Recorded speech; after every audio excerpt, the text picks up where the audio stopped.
Hello and welcome to The Society with Barrister Fatma Shaheen at PTV World. Sometimes TV channels, sometimes newspapers, and of late we have seen quite a few incidents of medical negligence and medical malpractice surface via social media. What is very unfortunate is the fact that whereas these cases are on the constant rise, a lot of people unfortunately don't feel comfortable reporting them or even talking about them. Why is that the case? This and much more we'll be talking about in our today's show. We'll also be delving upon the basic difference between medical negligence and medical malpractice as it exists in the Pakistani society, and we'll also be discussing and debating upon the fact that how regulated are both healthcare individuals as well as healthcare service providers in Pakistan.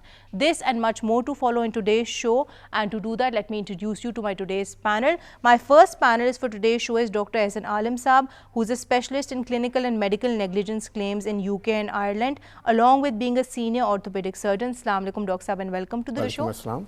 Alongside him, I have Faisal Manzoor Kabli Saab, who is basically a family member of a patient who allegedly complains to have suffered from medical negligence. Assalamu alaikum ji, and welcome to the show.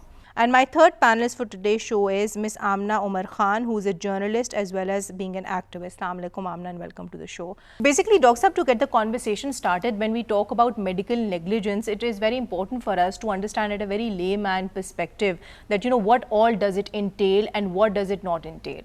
So basically, in very simple words, medical negligence is a condition in which a doctor or a healthcare provider fails to provide a standard of care to a patient.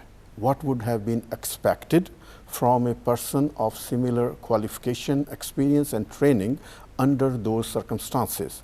So examples can be providing inadequate or correct diagnosis, causing injury or harm to the patient, or making the existing clinical conditions worse, inappropriately operating the patient, or giving wrong treatment. Or for that matter, not even following up on the aftercare, because we have seen cases, practical cases, where doctors have failed to do that and they've, have had liability for medical negligence. But moving on, sir, what happens if there is an error of judgment in the diagnosis, but it doesn't cause the patient any harm? It's something which is very peripheral maybe, and which is by, passing by. So would that amount to medical negligence? There should be a harm done to the patient to be called it a medical negligence. But I'm aware of some circumstances in which there was no harm done to the patient and it was a grave medical negligence. Sir, but moving on, what about the difference between medical malpractice and medical negligence? Because I think for the common person out there, they would easily confuse both of the two. So medical negligence, as I just stated, is the failure of provision of medical care, but the major difference between both is the intention. If it is intentional, that's medical malpractice. However, anyone providing medical services without proper qualification is also a medical basically malpractice. quacks would be covered under medical malpractice, yes, it is, as opposed to competent, registered and of course qualified doctors like yourself, which in the event if they commit any act of negligence would amount to medical negligence. Yes, so that's absolutely. basically the primarily the difference. But coming to you, Faisal Saab, we know that you've had a family member in your own house who has complained of medical negligence, but by Dr. Saab's definition, does all that happened with your family member, with your mother, does that fall within the definition of medical negligence, so to speak? What we faced was, we had gone in for a simple case of an orthopedic surgery. The procedure was supposed to take place within 24 to 48 hours. But one of the doctors, which was not linked, not the orthopedic, cited another underlying condition. Which we believe and we still believe was not the case, but it ended up delaying the surgery by another 24 hours. It went into the third day. While in cases of orthopedic surgeries, it must be performed within the 48 hours. Dr. Saab would attest to that. Yes, absolutely, he can attest to that. Such surgeries should be performed. And because of that, the surgery was delayed, and even after the surgery, if we were to be discharged in a day or so with that, the discharge was also automatically delayed. Right, because that procedure and that treatment kept on going for another 5 days. And at the end of that, we still were administering the antibiotics that were given, citing that it was some serious infection or pneumonia, while we had other evidence to believe that it was not. But since that was the doctor. What happened at the end, Faisal Saab? Okay, what happened at the end was we came back home, we were discharged after 7 days. And now this is the first instance.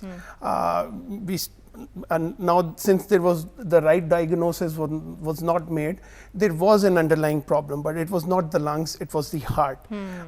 And because of not doing the right diagnosis or prognosis, we came back home and we started taking care of our patient.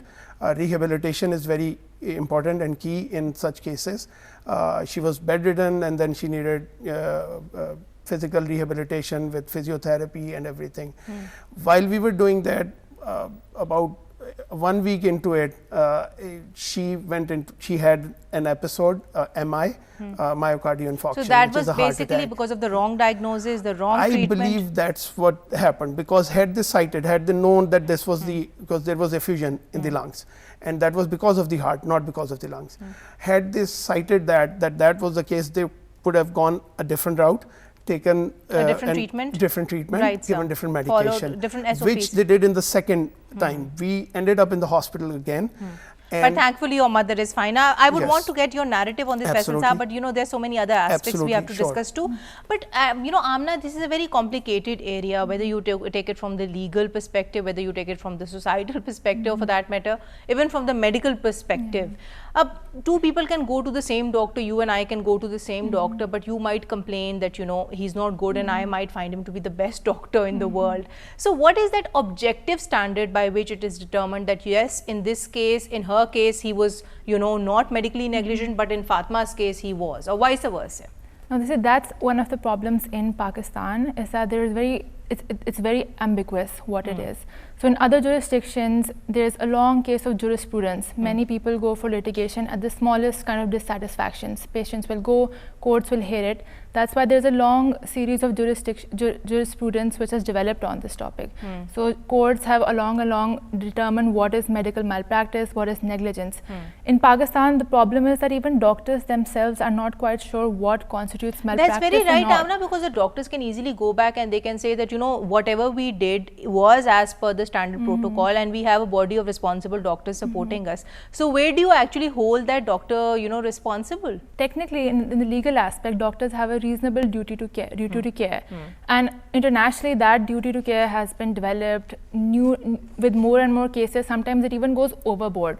But in Pakistan, because there's such few cases, that what that is very up in the air. There was this recent study in Karachi which showed that around 68% of doctors in Karachi did not know what constituted medical malpractice or not. This is something I'm going to draw from Doxa, because I know you have had the benefit of being abroad in UK and Ireland, but so many other doctors have not had that benefit, Doxa, because we have to keep the average Pakistani doctor in mind. So how can we improve, you know, awareness of the standard doctor duties and the ethics they are supposed to have when it comes to your profession, especially when it comes to young doctors? My advice to the young doctors would be to be very vigilant, work hard, and make a habit of not cutting corners. Don't take any chances and don't assume your responsibilities for someone else to do it. And always there are some guidelines available. Stick to those guidelines and it will become your habit. And once it's your habit, it will be much easy to work on that pattern. And then you will get. And I think doctors like yourself, senior doctors like yourself, they also have a very important role to play to motivate young doctors, because I see a lot of young doctors, and we've seen in this COVID-19 pandemic as well, you know, who've lost heart, who even refused to basically work. Initially, when the pandemic came, remember, there were some doctors who legitimately so raised their concerns that, you know, we are not going to work if you're not going to get PPEs and all that. Dr. Saab, we've spoken about the cases of medical negligence and medical malpractice, which are comparatively clear, because, you know, at the end of the day, you do have this objective yardstick by which you can measure such criminal acts. But when we talk about, you know, ethics of doctors, so what all ethics do doctors need to exercise? What all ethical considerations do they need to take into account when they treat their patients? The patients have a right to get proper treatment for their lives and get proper health treatment, and doctors have a responsibility to respect the human lives. Now, they must provide the standard of care with 4 domains. Number 1 is qualifications. Now, doctor must have proper qualification before start treating their patients. Right, sir. Second is safety. Doctor must be able to take appropriate steps once the patient's clinical condition or his privacy is being undermined. And thirdly, communications. Doctor must treat the patients politely. This, I think personally, Dr. Saab, is the most important thing, because a lot of lawsuits, a lot of issues arise between doctor and patients because there is not the right communication. And unfortunately, not many doctors, they prioritize that. So I think that is something that should be stressed upon the most. You want to say something? Yes, Dr. Saab? absolutely. What I feel here is this point where the communication and the information. I feel doctors here rely more on the information that is provided by the patient, but their own investigations they don't really look into. I mean, But you know, for Faisal, diagnosis. how can you expect doctors to? They are not police officers at the end of the day. Here's the thing. They have to take the patient as they find A them. lot of patients are not aware of what's going on in their body. You know, it's a doctor's job. They are qualified to do that. So if I the think in that patient is not regard- able to explain, sorry, Right, if right. a patient is not able to explain, he doesn't understand what the condition Yes, is. sir, then that the doctor has point to. is That's noted, where- but if the patient himself, him or herself is failing to give their prior medical history, then for that you can't hold doctors like himself responsible. But yes, I think that's a very valid point that you've made. We need to talk in a language, doctors need to talk in a language which the patient understands. Understand. And I think in this regard, doctors need to be more compassionate, they need to be more kind. I think half the patient's therapy is when they come across a nice doctor who listens them Absolutely. out completely. Absolutely. So what happened in your case particularly? Did you have some issues of this sort with your respective treating doctors? They were all very nice, and you know there was no such issue. But again, it's there. I don't understand. Like, they don't want to educate you. They think you will learn something out of it, and you know, and they treat you as dumb human beings that who don't know anything. I'm well educated. I've worked in the US healthcare as well, and I was well aware what the things are, how, you know, what medical terminologies are, and yet they were not communicating in a proper way where they would come up with the right diagnosis. They always hold back, which I don't understand. This is the culture here. Or maybe you met the wrong doctors, because we do have responsible doctors like We do. Dr. Ahsan, how would you respond to No, that, Dr. basically Saab? that's what I was saying, that communication, talking to the patients politely is absolutely important.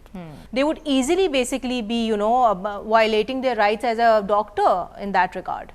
So when patients are coming from remote areas, obviously they are not very educated. Now here I notice some gap in communications. So what I have noticed is that there is a known link between poverty and gray matter, okay, and intelligence. So doctor has to drop a level and come to the level of the patient to extract information. Why the patient is not comfortable with doctor and is getting advice from somewhere else. Right, so I think that's a very valid point. Amna, I would want to have your narrative on this, since you're the youngest person on the panel here. I think, what are the factors do you feel as a young journalist here in Pakistan which actually dictate the kind of quality care that you're getting? Because I think it's only fair not to put all responsibility on doctors like him. Patients also have some responsibilities in this regard. Sorry to go back on doctors, but I do think that open-mindedness is also something that needs to happen. So don't view patients from a societal lens. So I've done some research with women and gynecologists, and women say that they have a hard time opening up to gynecologists because there's some shame related into it. There's a lot of societal factors deterring women from going to doctors. But from a young person's perspective, young people are now more aware of their rights. Right. They're more aware of their bodies. There's more education available on our bodies than ever before. I myself come from a family of doctors, and I've often heard both my parents saying that it's the elderly which are the problematic patients usually, because usually it takes you a lot of time to make them understand what the problem is, how possibly can it be treated. So I think younger people like ourselves, we are more open to that. And also the younger people, actually they can be more difficult for the doctors. They do thorough research before going. No, for but it's their good visit. for them. and at times- It I depends have at the end of the day, seen- Faisal Saab, how you're looking at it. True You that, can but look I have at the seen same doctors thing getting with two annoyed different dimensions. because the patient knew too much. You know, someone asking too many questions. Yes, I mean, you know, it has to be in balance. Of course, everything has to be in balance. Yes, Dr. Saab, you want to add something to this? Actually, you know, that sometimes it's not true, and they would have read about some other complication or some other procedures being done. So basically, that does not add any benefit to the patient. Simply speaking, the doctor has spent all his life studying a subject. Of course, sir, I Okay. don't think there is any comparison of a doctor like yourself and Google And doctor. someone for that someone matter. just Googled it, and he puts your question like this, and obviously you find yourself in an awkward position, like, you know, and this is very important, like. Of course, At sir. times. And also, I think a very important thing which we need to talk about is how we compare the medical practices or malpractices here to what they are in the Western jurisdictions. Because I know for a fact that you appeared as an expert witness and you've had the benefit of making so many medico-legal claims based on which people have actually pursued their cases in court. So, how do you compare overall the process of, you know, filing your medical negligence claim in the Western jurisdictions to what it is here? In the Western countries, there is a culture of personal injury claims. Whenever you have a road traffic accident, someone hits you from behind, so it's his fault, and next day you will be expected to write a medical legal report for that. So that's a kind of a culture. I'm aware of someone having repeatedly getting accidents, so I would say faking the accidents.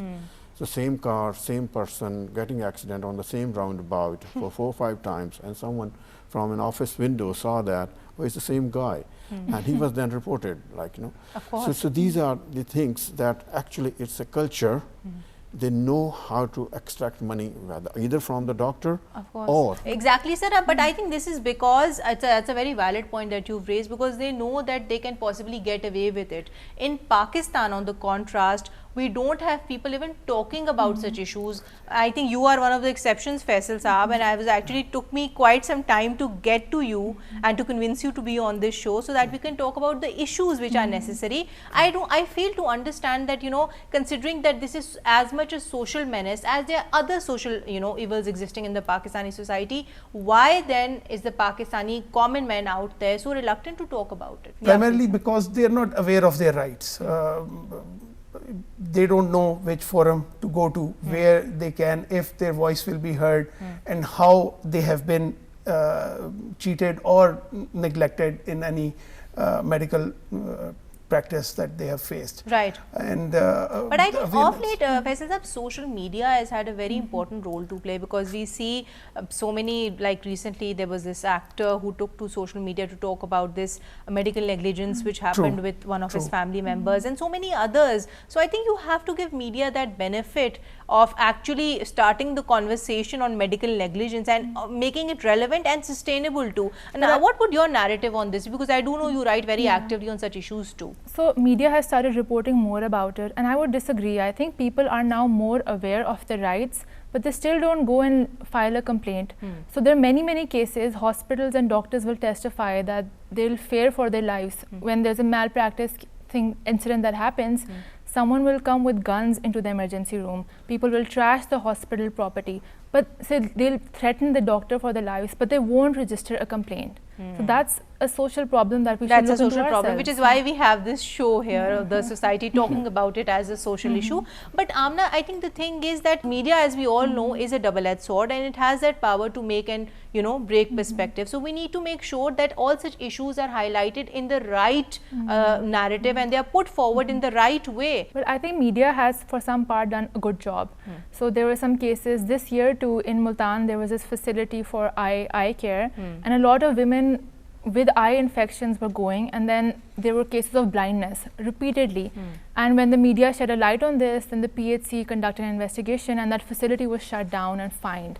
So in many parts the media has done a good job, but again sometimes it runs the cases as headlines, it runs it for ratings, and that damages the cause then, because people become very desensitive. Your point is noted, but what do you think can be the possible role of journalists like yourself in the dissemination of information? Journalists like myself should abide by these very strong journalistic ethics that we are taught, that we already know, that journalists, like, we're not new to sensitive information.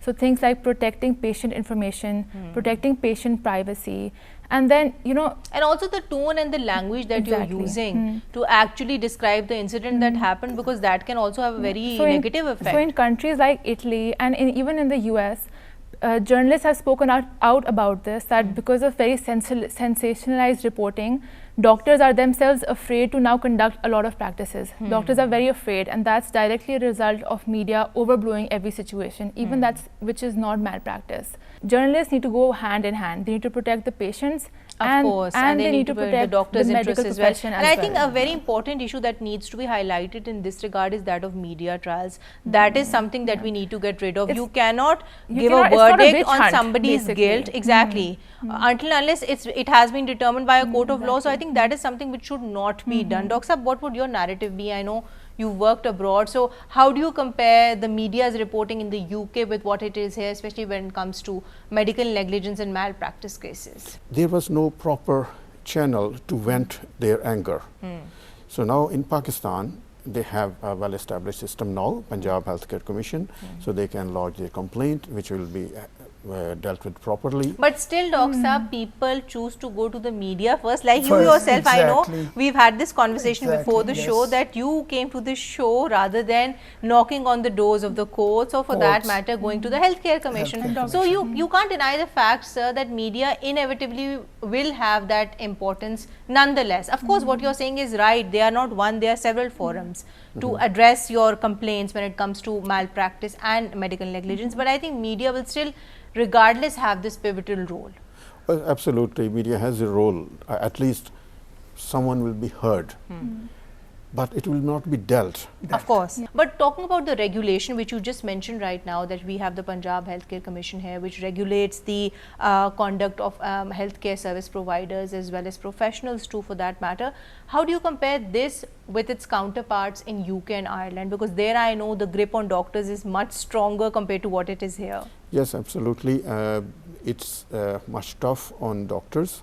The GMC, they have very strict regulations, and even a minor complaint will be dealt with severely in the tribunal. I think this is good in a way too, Dr. because if you look at it, you know, from a different perspective, even the regulatory bodies, they have checks and balances on them, because I think at the end of the day, a society can only prosper when those who are exercising accountability on you, they are also accountable to somebody or the other. So I think in a way it's good to, if you know, if you see it from that narrative, because if the same thing was to happen here in Pakistan, what would the route be for somebody who's found guilty in, you know, Punjab Healthcare Commission? Can they approach a court of law after that? Can they appeal to the court of law? They can appeal to the court of law, right.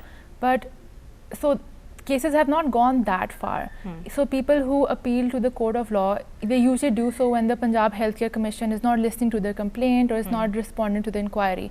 And what the court has mostly done is redirect the Punjab Healthcare Commission to work on the case. Right. So they've been so our courts also need to be a bit more vigilant on this. Coming to you, Faisal Saab, I think a very relevant and pertinent question in this regard is the fact that, you know, you yourself chose to come on media, you know, give us this interview as opposed to going to the PHC or maybe going to a court of law. So what made you prioritize media as opposed to the other relevant forums? Because at the end of the day, I think media has that advantage that you can only be heard there, but the other places are the places where you will actually get justice. Our priority was to rehabilitate our patient. You know, it was in a condition where we really had to give all our time and effort in getting her back on her feet. Secondly, I was not aware of, you know, the Punjab Healthcare Commission, that it existed and we can go to it and file a complaint. I did approach the hospital authority, the administrator, upon discharge, and I did talk to him about it. And then did they hold an inquiry on this? They did not. I said I will write to them and I will, you know, put down a proper case, and if I was not heard there, then definitely I was going to go to the authorities. But as the time passed, we were really busy with my mother's, you know, care. I just, you know, kind of let it go, but it did not get out of the system completely. But do you plan to pursue this in future? now that she's fine now. I mean, the second time around, we, with our work and with the doctor, we were able to figure out what was wrong, and we got the proper medication, and then we have been regular. So you feel that of course the case wouldn't be as viable as it could have been. As viable as it could have been. Exactly. But I think this is also sending out a strong message that if given the chance, if you feel that you have a very strong, viable medical negligence claim, then you should approach the courts, or for that matter, the respective healthcare commission. Yes, I would suggest anyone who goes through this, because these cases happen day in, day out. Right. I have known many, I have seen many, heard of many. Like there are social forums on social media. There is one called Voice of Customers. Some people, they come. We have proper blogs, Facebook groups which are dedicated to such issues, and which people are sharing all their stories, and they are coming forward. There are support groups, support groups as well, exactly, Amna. One very important question in this regard is the fact, Faisal Saab, that a lot of doctors, they say that whenever we perform this particular procedure, we had the consent of the patient. Now legally, if you get the consent of the patient, then the medical negligence claim doesn't stand. So I want to know from your narrative, I will take your narrative on this too, Dr. Saab, because of course both your narratives would differ. Your would be the doctor's perspective, his would be the patient's perspective. That how did you people approach this whole concept of an informed consent? Okay, in this case, the surgical procedure, they were definitely, they had the informed consent from us. I was a bit reluctant, knowing that this just completely dispars them from any responsibility whatsoever. That's how they cover it. But they again they deemed it high risk surgery, claiming the underlying condition. So we did opt for it because we needed to get the surgery done. And I actually took a snap of the consent form, so I can go through it and know in future if there was anything that goes wrong but it covered everything. And I think, Faisal Saab, Dr. Saab, it's a standard consent form that all doctors use here basically. But is it true that it's only used in high risk cases? Because I would think that to play safe, doctors and hospitals should use it in every case. No, consent, the informed consent is the cornerstone of medical practice. Right, sir. I think they did proper consent from the looks of it.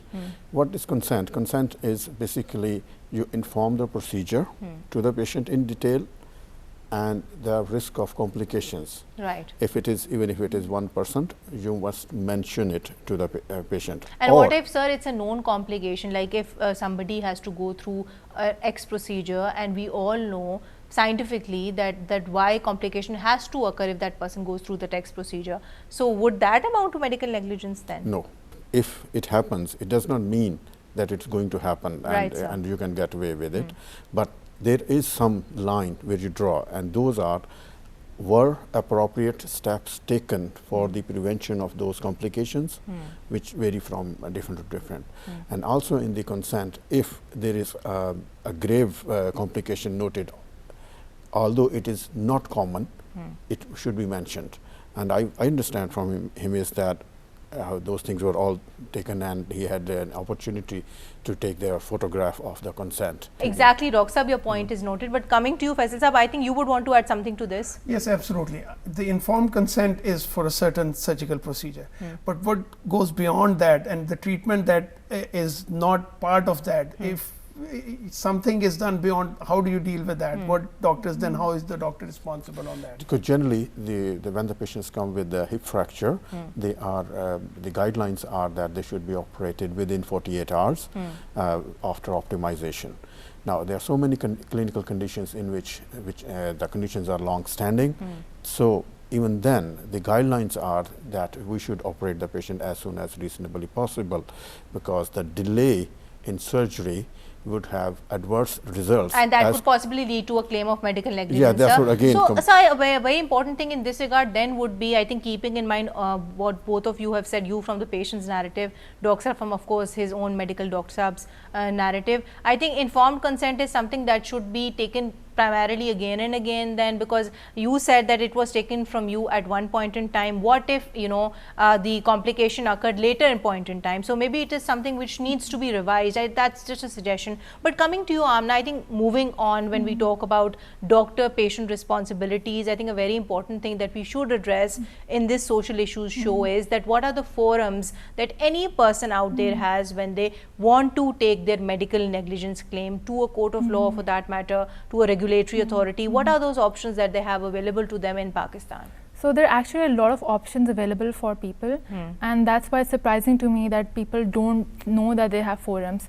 So first of all, you have the Provincial Healthcare Commission. So depending on where you live, in Punjab, it's the Punjab Healthcare Commission, and they're supposed to, if you write a complaint, they're supposed to conduct a proper investigation and inquiry, and if they find that the hospital or the doctor has committed a malpractice, then they can fine them, they can shut down the facility. Other than that, and they also have the powers to investigate and call people for evidence and whatnot. It's a whole and they are the investigation. ones who have that power to actually investigate claims of quacks, something which you were earlier mentioning, because you know there are a lot of The regular doctors, quacks as well, people out there who are pretending to be doctors. They are not doctors, and that would also include your lady health workers and people of the like. Punjab Healthcare Commission has actually done a very good job on cracking down on quacks. In the last few years, you've seen a good reduction of quacks. Maybe that's increased again during the pandemic. You're right. But for some few years, it did crack down on even doctors who were unlicensed, who were practicing, doctors whose license hadn't been renewed. Even those were included in quacks, and the healthcare commissions have done a good job on this aspect. And I think it's good, and I think it's more intelligent that way to approach the healthcare commission straight away, rather than, you know, going to other forums, because that way in one go you're catering not only you know, to the doctor who is allegedly supposed to, you know, have committed that malpractice or who's been medically negligent, but also the healthcare service provider. Dr. Sir, but coming to, I think, a very important question that arises in this regard is, especially when we are talking about quacks and reporting them, that how do we identify them? Like maybe you, me and people here on the panel, we are educated, we know about our rights, we would be able to distinguish a quack from a medical, you know, practitioner who's registered with PMC. But how would the common person make that decision? What would the tips that you would want to give them? Everyone has access and information to internet.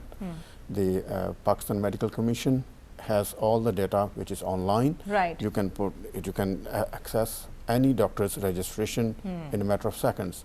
So some responsibility lies to the patients themselves as well. I feel they have kind of some preference to go to the quack. I don't think that they went to a quack being mistaken. Why patients go to the quacks knowing that they are not qualified? Right. I personally think it's not about money or education, because I have seen educated and well-off people going to the quacks.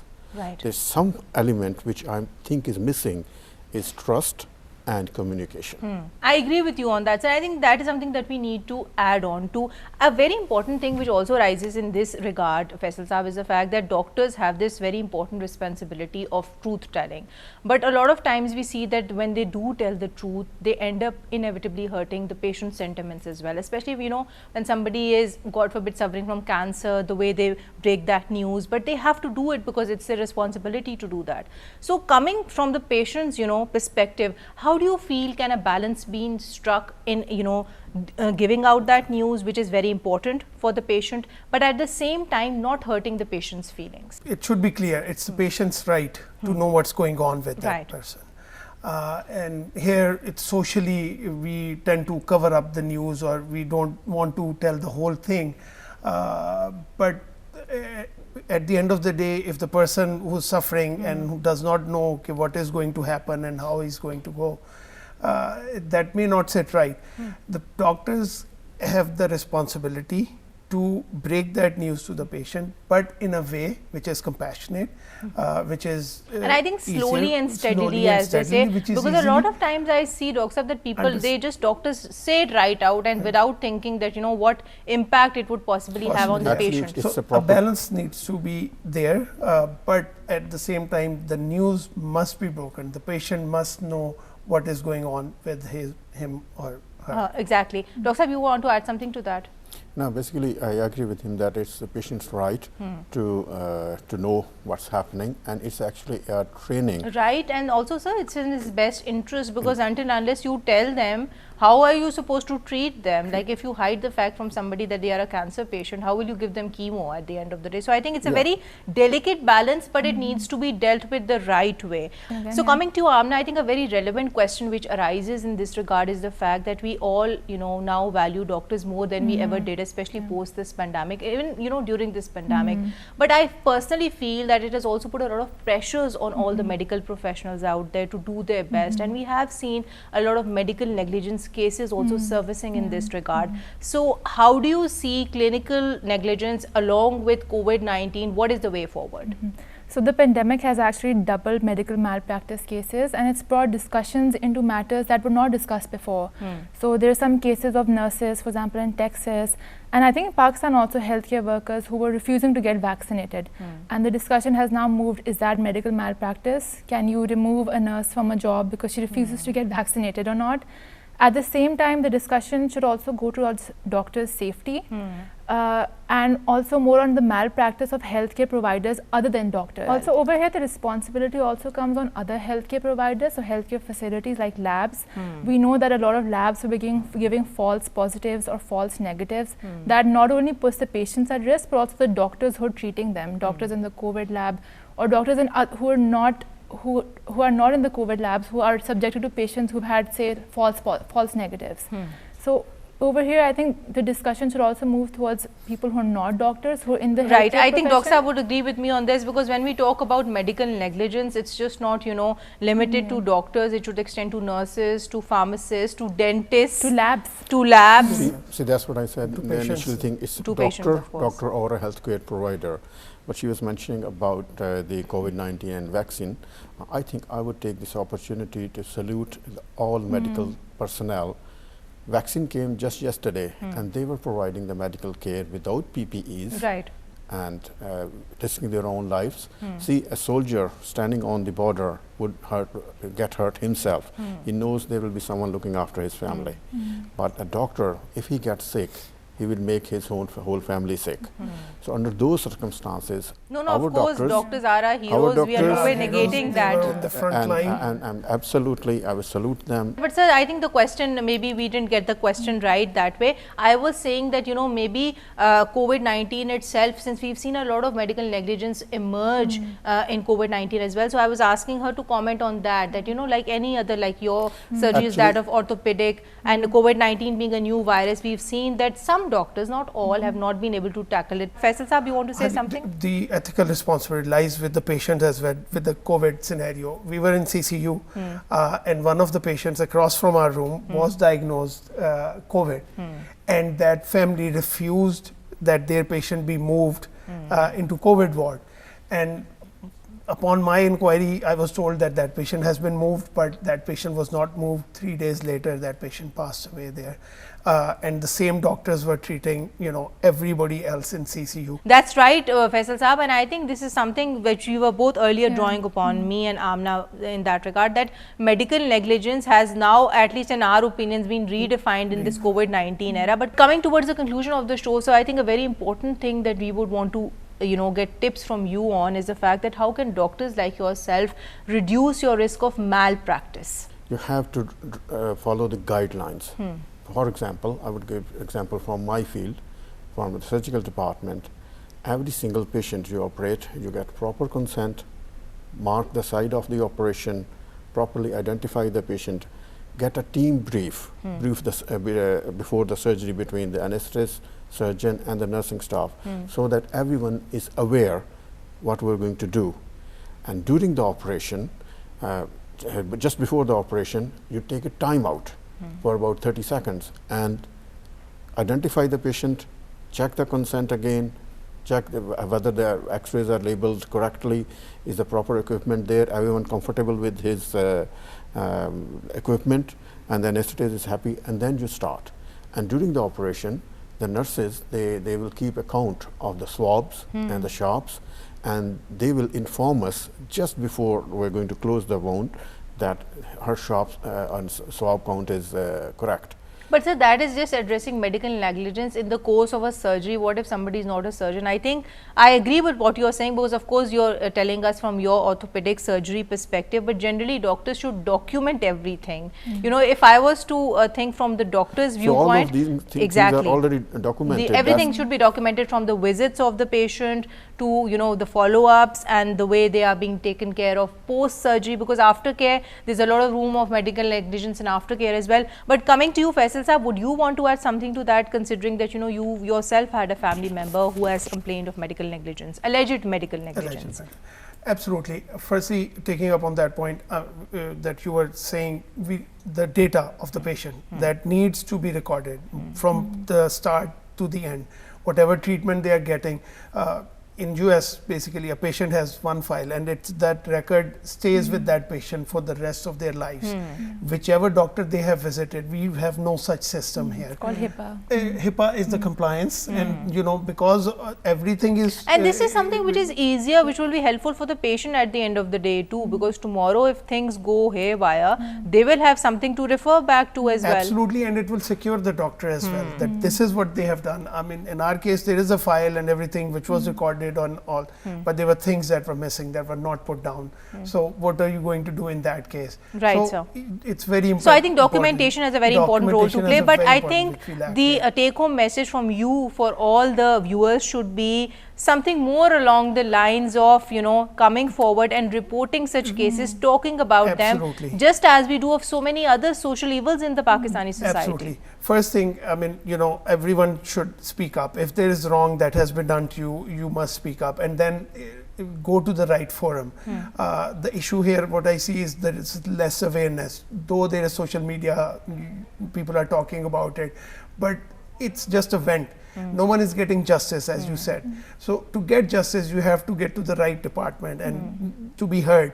And people here. No, sir, I stand corrected on this. Maybe I gave out a wrong impression, but there are people, decided cases there have been in Pakistan where people have gotten compensatory damages. But there are few. But coming to you, Amna, I think I would want your narrative on this before we conclude today's show, that what changes do we need to make both at policy as well as institutional level in order to tackle this social evil of medical negligence and medical malpractices in Pakistan? So I think apart from lack of awareness, even when people are aware of it, on a societal level, there's this kind of thinking that what has happened has now happened. It's supposed to happen. It was fate. Now let's move on. So they'll do property damage. They'll threaten the doctors, but they won't pursue the case so that something like this doesn't happen again. Pursue the case the right way. Pursue the case the right way and the legal way. So that kind of thinking needs to change, and that to change that, you need some institutional. Institutional changes, you need media in that, you need NGOs in that. You need stronger administrative mechanisms too. So you need to change the laws a little bit. So right now, the healthcare commissions, it's on their prerogative to conduct an investigation or not. So it must be made easier for PHC to conduct investigations so that they take on more cases. But I think it goes back to what Faisal Saab said at the end, that more people need to contact the PHC for them to be able to initiate an inquiry. How can they take suo moto notices of medical negligence cases sitting inside their offices? But PHC needs to be accessible. Exactly, it needs to be accessible to the common man. They need to have booths, which is a suggestion. They have booths in every hospital. Right. Hospital, they do. They don't. They don't. They need to have those booths in the hospital so that you can counter both. I mean, the reaction of the patient, you know, breaking and, you know, hitting the doctors and everything. By knowing that there is someone who will hear and who will take their complaint and you know, take some action, will help.